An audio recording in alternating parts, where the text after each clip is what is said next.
A lot of parents find it very difficult to talk about sex. To be honest, we often find it difficult talking about sex to anybody, let alone having to talk to your child about it. I think my tip would be, one of the best ways of doing it is actually to rehearse the conversation first. Let yourself hear yourself saying penis, vagina, clitoris, orgasm. They're words we're not used to hearing coming out of our mouth. So get comfortable with saying it.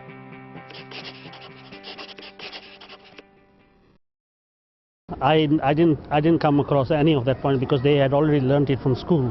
One of the things that always really kind of gets me is that a lot of parents seem to think that it's the school's responsibility to, educate children in that way, and I think it's got a lot to do with what you as a parent actually teach them.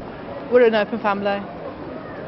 When they reached obviously 11, which is the two boys, they were told about obviously sex and what will happen to their bodies, and by doing that, I think they're brainy enough not to go out and get a girl pregnant. All children will receive some sex and relationships education at school, but the conversations that happen in the home can come at all kinds of times, maybe watching the television programme together or when you're out and about in the supermarket.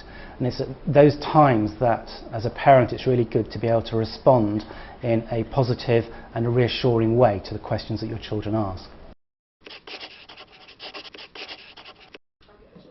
If you can be open talking about relationships generally, then it will make it much easier for your child to talk about relationships.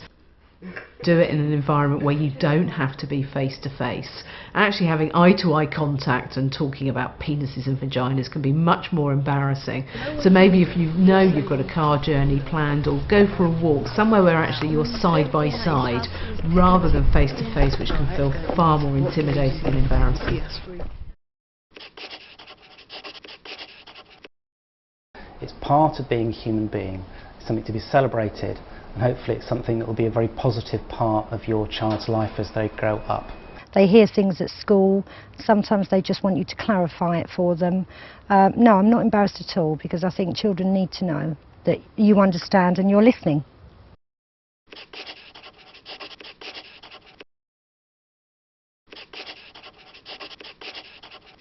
I think that's where some parents are going wrong, because they find it really like, don't want to talk about that.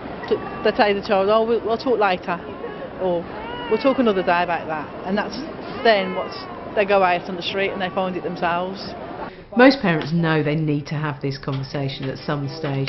So, and when you have had that conversation, most parents say they actually feel much, much better about it. But do make sure it's not just a one-off event. Make sure that it's a conversation that your child knows they can come back to at any time.